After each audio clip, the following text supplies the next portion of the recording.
वर्तमान समय में साहित्य की जिस विधा को उपन्यास की संज्ञा दी जाती है वह आधुनिक युग की देन है। हर विधा की तरह उपन्यास में भी कई तरह के शिल्पगत प्रयोग होते रहे हैं, किंतु यह विधा पुराने समय की इतिवृत्तात्मक आख्यान कला से भिन्न है। कभी राल्फ फॉक्स ने उपन्यास को पूंजीवादी युग का महाकाव्य कहा था। दरअसल आधुनिक काल में बदली हुई सामाजिक ऐतिहासिक परिस्थितियों में विराट रचना का सामान्य पाठक के हाथों तक पहुंचना पूंजीवादी सामाजिक संरचना में ही संभव हुआ।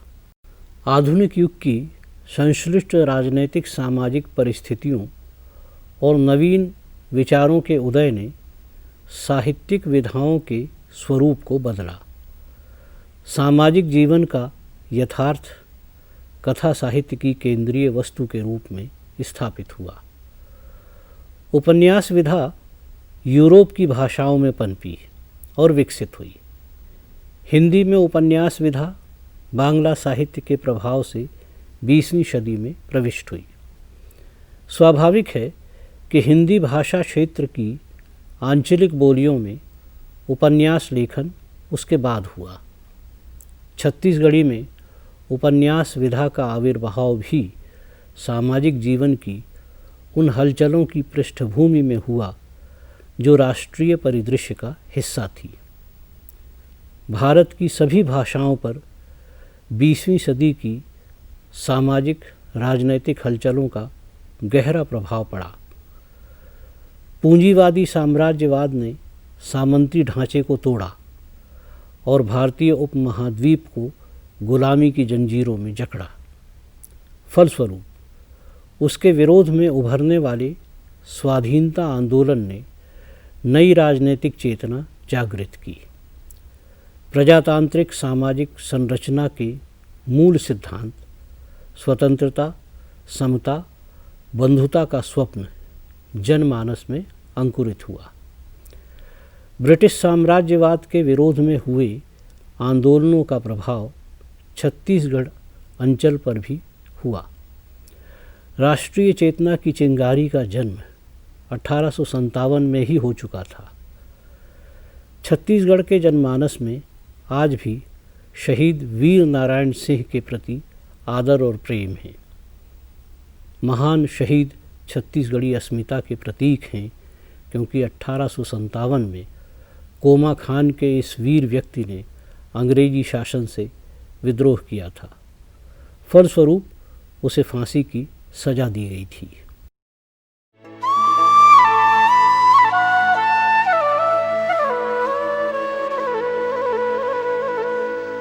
बीसवीं सदी में हुए कुछ जन आंदोलनों ने छत्तीसगढ़ की राजनैतिक चेतना को उद्बुद्ध किया। माधवराव सप्रे द्वारा अखबार का प्रकाशन किया गया। 1920 में कंडेल नहर सत्याग्रह तथा राजनांदगांव की कपड़ा मिल मजदूरों का आंदोलन तथा 1922 में जंगल सत्याग्रह ऐसी घटनाएं थीं जो अंचल की जनता की विद्रोह भावना को व्यक्त करती थीं। उसी दौर में अछूतोद्धार के सामाजिक आंदोलन द्वारा वैचारिक जड़ता को तोड़ने के प्रयास भी सुंदरलाल शर्मा जैसे छत्तीसगढ़ के रचनाकारों के द्वारा किए गए। गांधी जी के स्वाधीनता आंदोलन का प्रभाव छत्तीसगढ़ी के रचनाकारों पर स्पष्ट रूप से दृष्टिगोचर होता है। वह आदर्शों के उत्थान का समय था। हिंदी पट्टी में सामान्य जन के प्रति एक नई सामाजिक राजनीतिक दृष्टि बन रही थी। सामंती व्यवस्था और शासकीय नीतियों के विरुद्ध उत्पन्न चेतना का प्रभाव तत्कालीन रचनाओं में देखा जा सकता है। हिंदी उपन्यास विधा के आविर्भाव के कुछ बाद छत्तीसगढ़ी में उपन्यास साहित्य की रचना प्रारंभ हुई। सन 1926 में प्रकाशित उपन्यास हीरू के कहनी छत्तीसगढ़ में लिखा गया पहला उपन्यास है, जिसके रचयिता पांडेय वंशीधर शर्मा थे। जैसा कि शीर्षक से जाहिर है, यह हीरू नामक व्यक्ति को केंद्र में रखकर लिखा गया आदर्शवादी उपन्यास है, जिसका नायक पढ़ लिख कर राजा का मंत्री बन जाता है और राजा को नेक सलाह देकर पंचायती राज की घोषणा करवाता है। लेखक की चेतना आम जनता के शोषण को रेखांकित अवश्य करती है, किंतु वह अन्याय की देशी और विदेशी व्यवस्था में फर्क करता है। उसका संकोच भाव नायक के इस कथन में स्पष्ट झलकता है। राजा के दबदबा तो थोड़े आए, पर ये लिटी लिबरी परदेसी मन के हा राजा ले बहुत आए। मालगुजारी प्रथा में गरीबों के प्रति होने वाले अन्याय अत्याचार की ओर भी यह उपन्यास इंगित करता है। उपन्यास में विद्रोह के स्वर की अपेक्षा करुणा भाव अधिक है। इसके उपरांत यह कहा जा सकता है कि आधुनिकता बोध इस उपन्यास में ज़रूर दिखलाई देता है। डॉक्टर नंदकिशोर तिवारी लिखते हैं, राष्ट्र की मुख्य धारा से जुड़ी कथा वस्तु से सराबोर हीरू के कहिनी उपन्यास राष्ट्रीय जागरण का शंखनाद है। छत्तीसगढ़ी उपन्यास साहित्य के प्रारंभिक दौर में शिवशंकर शुक्ल के 2 उपन्यास प्रकाशित हुए। उनका पहला उपन्यास दियना के अंजोर पारिवारिक पृष्ठभूमि पर लिखा गया उपन्यास है, जिसमें देवर भाभी के निष्कलुष आत्मीय रिश्ते को कथा का आधार बनाया गया है। उनका दूसरा उपन्यास मोंगरा नामक नायिका पर केंद्रित है। शुक्ल जी पारिवारिक पृष्ठभूमि के चितेरे हैं। उनके प्रमुख पात्र अपने जीवन मूल्यों के प्रति समर्पित हैं। चंदा अमृत बरसाइस लखनलाल गुप्त की कृति है, जिसमें ग्राम जीवन का विस्तृत वर्णन है। नायक के जीवन की पृष्ठभूमि के रूप में छत्तीसगढ़ी शादी ब्याह रीति रिवाजों का चित्रण इस उपन्यास में हुआ है।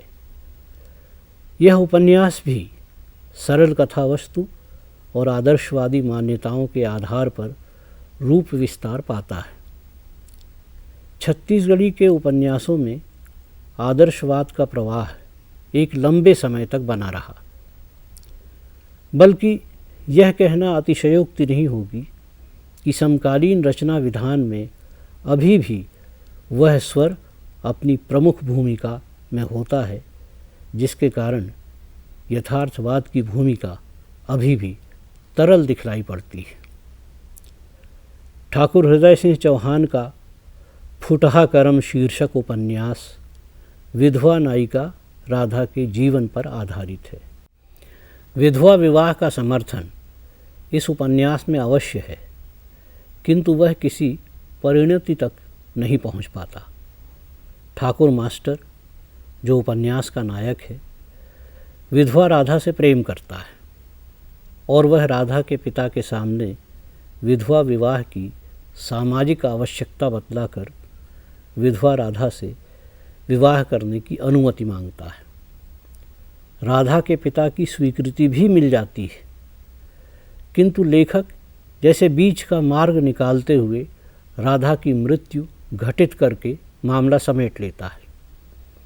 कथानक के इस मोड़ पर अभिमत व्यक्त करते हुए समीक्षक नंदकिशोर तिवारी लिखते हैं, हिंदी प्रदेश के लेखक इस लक्ष्मण रेखा से आगे नहीं बढ़ पाए। हिंदी के उपन्यास सम्राट प्रेमचंद विधवा विवाह की सामाजिक समस्या को उठाते हैं, पर अपने किसी उपन्यास में किसी विधवा की शादी नहीं करा पाए। वस्तुतः यह लेखक की मानसिक दुविधा का परिचायक है। वह सैद्धांतिक रूप से जिस परंपरा का विरोध कर रहा है, उसे स्वयं मूर्त रूप देने में संकोच कर रहा है। इतना ही नहीं, यह सैद्धांतिक सहमति भी जाति की दीवार तोड़कर नहीं है। विधवा विवाह न होने के दुष्परिणाम को ठाकुर मास्टर इस रूप में भी प्रस्तुत करता है कि हिंदू विधवा स्त्री पठानीन, किरस्तानीन, नंजतीन, घसनीन हो जाते हैं। केयूर भूषण छत्तीसगढ़ी भाषा के महत्वपूर्ण लेखक हैं। समाजवादी सोच के केयूर भूषण गांधीवादी विचारों के प्रति भी गहरा आदर रखते हैं, क्योंकि वे सामाजिक आंदोलनों और सक्रिय राजनीति से जुड़े रहे हैं। अतः उसका वैचारिक पक्ष स्पष्ट और दुविधा विहीन है। उनका उपन्यास कुल के मर्जात सामंतवादी व्यवस्था और चरित्र के विरुद्ध जन भावना को व्यक्त करता है।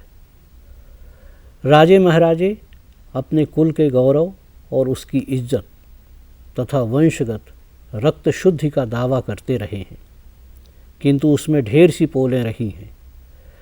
कई दासियों की औलादें राजा की ही औरत संतानें हुआ करती थीं, लेकिन उन्हें सम्मान मिलना तो दूर, सामान्य जीवन जीने की सुविधाएं भी नहीं थीं। यह ऐतिहासिक सत्य है कि दासियों के पुत्रों का समाज में नीचा स्थान था। प्राचीन काल में दासी पुत्र शब्द एक गाली के समान था। दूसरी ओर रानियों के अवैध संबंध भी होते थे। उपन्यास में ऐसे अवैध संबंधों की प्रतीक रानी मंजुलता है। राजा रणकेसरी सिंह के माध्यम से रजवाड़ों के अंतःपुर की दशा और बांदी नौकर चाकरों के एकजुट होने के प्रकरण के माध्यम से निम्न वर्ग के सक्रिय प्रतिरोध का चित्रण केयूर भूषण ने अपने उपन्यास में किया है। छत्तीसगढ़ी उपन्यास साहित्य में संघर्ष और प्रतिरोध के वैसे तीव्र स्वर नहीं हैं जैसे अन्य भाषाओं के तत्कालीन साहित्य में उपस्थित हैं। विरोध का स्वर अवश्य सुनाई पड़ता है। केयूर भूषण के अतिरिक्त समाज के उच्च वर्ग के प्रति विरोध भाव कृष्ण कुमार शर्मा की रचना में देखा जा सकता है। उनके उपन्यास छेरछेरा में ग्रामीण क्षेत्र में मालगुजारों द्वारा किए जाने वाले अत्याचारों का चित्रण है। गांव में अंधविश्वास फैलाने वाले पुजारी को भी उपन्यास में देखा जा सकता है। गांव में महामारी फैलने पर पुजारी द्वारा पारंपरिक अंधविश्वास जनित टोटके के चलते किसान गरीबा की पत्नी को टोनही करार दिया जाता है। ज्ञातव्य है कि छत्तीसगढ़ में किसी भी औरत को टोनही के रूप में प्रचारित करके उसका और उसके परिवार का जीवन दूभर किया जा सकता है। गरीबा के परिवार को गांव छोड़ना पड़ता है और मालगुजार उसकी ज़मीन हड़प लेता है। उपन्यास में घटनाओं के उतार चढ़ाव हैं। मालगुजार और उसके शोषण का विरोध गरीबा का लड़का हीरा करता है। उपन्यास का अंत समन्वयवादी है, जो विनोबा भावे की रीति नीति के अनुसार है।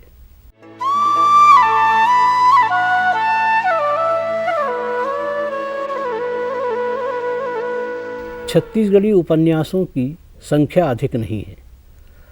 हम पहले ही स्पष्ट कर चुके हैं कि लागत और मार्केटिंग का सीधा संबंध कृतियों के प्रकाशन से होता है। छत्तीसगढ़ी उपन्यासों के प्रकाशन का अविरल प्रवाह नहीं है।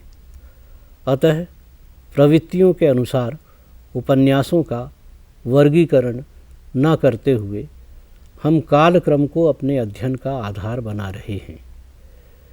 इस वर्गीकरण का एक आधार यह भी है कि 2001 में छत्तीसगढ़ राज्य का निर्माण हुआ। किसी नए राज्य का निर्माण रचनाकार की चेतना पर एक प्रभाव अवश्य डालता है। एक नवीन दृष्टि संपन्न राजनैतिक सामाजिक परिदृश्य के निर्माण के मार्ग पर यह एक महत्वपूर्ण कदम होता है।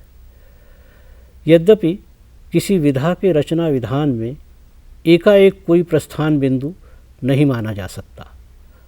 सन 2000 में डॉक्टर J.R. सोनी का उपन्यास उढ़रिया प्रकाशित हुआ। उपन्यास के केंद्र में एक गरीब सतनामी ब्राह्मण परिवार है।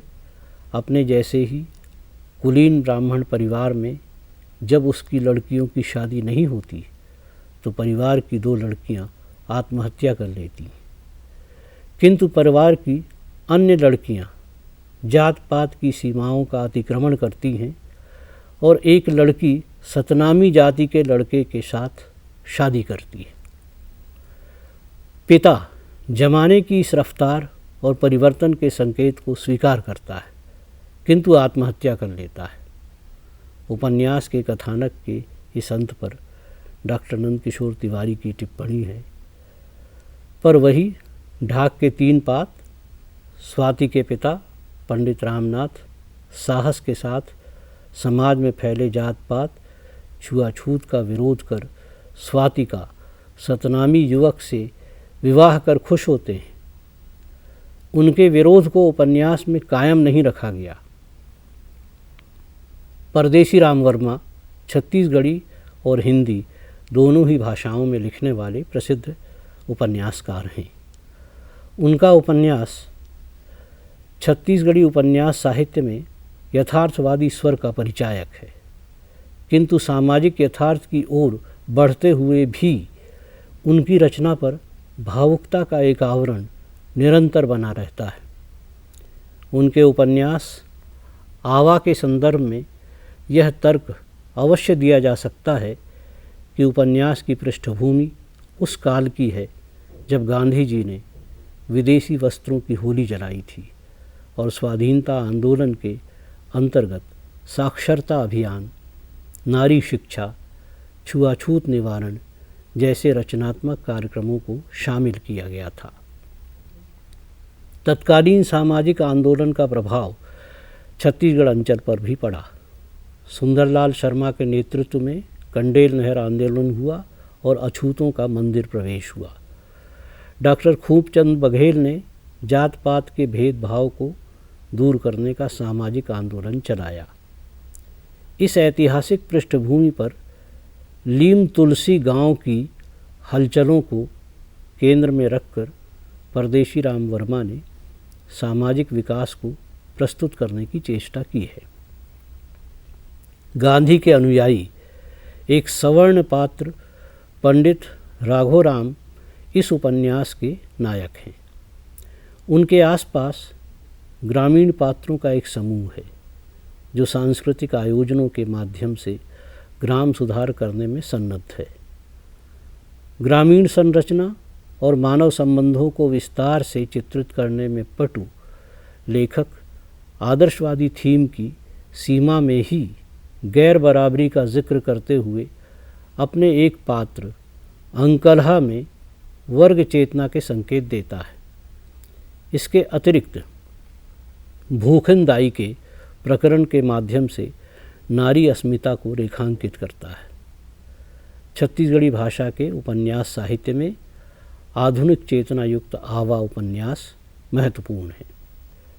केयूर भूषण का पहला उपन्यास कुल के मर्जाद है और दूसरा उपन्यास लोकलाज है। यह उपन्यास छत्तीसगढ़ी पत्रिका छत्तीसगढ़ी लोकाक्षर में प्रकाशित हुआ। 2 कथाओं को समानांतर समेटते हुए रचा गया यह उपन्यास लेखक के सामाजिक सरोकार को व्यक्त करता है। लेखक की उद्देश्यपूर्ण रचना धर्मिता का उल्लेख हम पहले ही कर चुके हैं। इस उपन्यास में धार्मिक रूढ़ियों के बंधनों से मुक्त होकर सहज स्वाभाविक पारिवारिक जीवन बिताने का स्पष्ट संकेत है। लेखक कथानक का वितान इस तरह रचता है कि सहज जीवन को महाकुंभ के समय सभी धर्मों के धर्म समागम में स्वीकृति मिलती है। लेखक धर्म सम्मतता को भी समाज के सुधार के लिए आवश्यक समझता है। इस उपन्यास पर टिप्पणी करते हुए डॉक्टर नंदकिशोर तिवारी लिखते हैं, यह उपन्यास धर्म और नैतिक रूढ़ियों में भटके हुए मनुष्यों की गाथा है। इसे लेखक ने लोकलाज कहा है। अंत में लोक के ही आदेश से मनुष्य की त्रासदी की रक्षा भी होती है। भाग जबर करनी म दिखथे उपन्यास के लेखक संतोष कुमार चौबे अपने उपन्यास में भाग्य के मुकाबले कर्म की महत्ता को रेखांकित करना चाहते हैं, किंतु कहीं वे स्वयं रूढ़ि के पक्ष में दिखलाई देते हैं। यह उपन्यास घटनाओं के उतार चढ़ाव के माध्यम से नायक सुखलाल के जीवन के अतिरिक्त एक अन्य स्त्री पात्र सुखलाल की पुत्री चंदा के जीवन के आसपास घूमता है। लेखक चंदा के माध्यम से संघर्षशील स्त्री की कर्मठता के महत्व को पाठक तक पहुंचाने में काफ़ी हद तक सफल होता है, किंतु उपन्यास शिल्प के स्तर पर कमज़ोर लगता है। रामनाथ साहू के उपन्यास कका के घर का प्रकाशन छत्तीसगढ़ी भाषा की प्रसिद्ध पत्रिका छत्तीसगढ़ी लोकाक्षर में हुआ। यह उपन्यास ग्रामीण पृष्ठभूमि पर रचा गया है, किंतु रूढ़ियों और अंधविश्वासों के विरुद्ध लेखक मुखर है। रूढ़ियों को अस्वीकार करते हुए उपन्यासकार अपनी कथा नायिका पार्वती के माध्यम से नारी शक्ति के महत्व को रचना में स्थापित करता है। केराबाई को प्रताड़ित करने के लिए गांव का दबंग सरपंच लाल सिंह उसे पति और बच्चे से अलग करके निष्कासन का दंड देता है और साथ ही 50,000 रुपयों का जुर्माना भी करता है। पार्वती केराबाई का पक्ष लेती है और पंचायत में कहती है कि बेटे पर माँ का हक है और बेटे का अधिकार है कि अपनी ज़िंदगी का फैसला वह स्वयं करे। वह सरपंच के सिर पर डंडा तान देती है। उपन्यास का यह प्रतीकात्मक अंत है जो शोषित वर्ग के विद्रोह का संकेत देता है।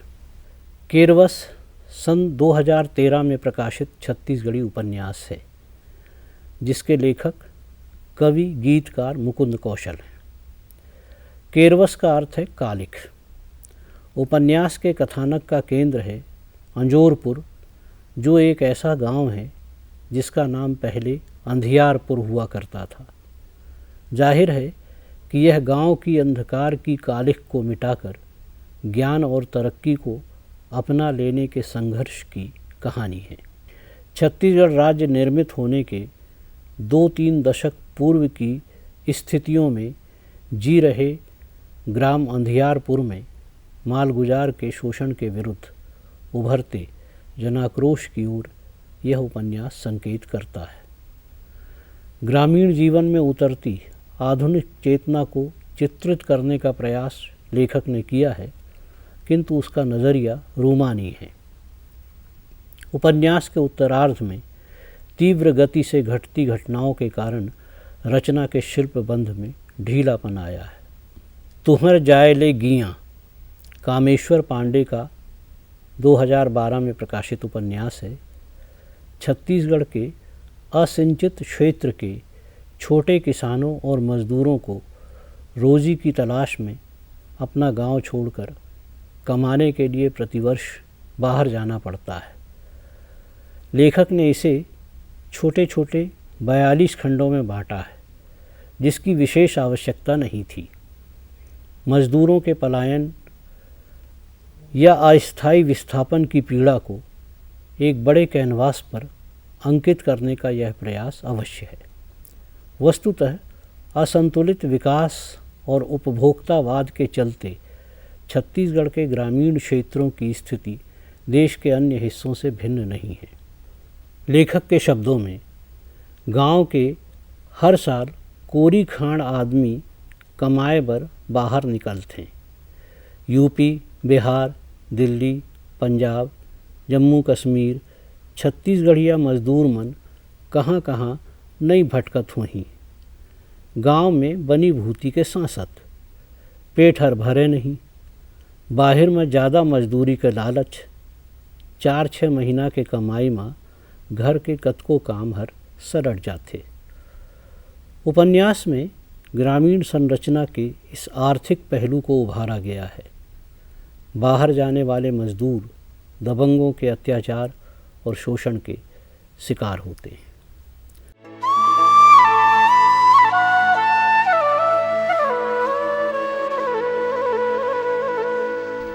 छत्तीसगढ़ी साहित्य पर हम दृष्टिपात करें तो यह स्पष्ट होता है कि 21वीं सदी के इस दूसरे दशक तक जिस मात्रा में काव्य संकलन, कहानी संग्रह तथा पत्रिकाओं का प्रकाशन हुआ है, उसी मात्रा में उपन्यासों का प्रकाशन नहीं हो सका है।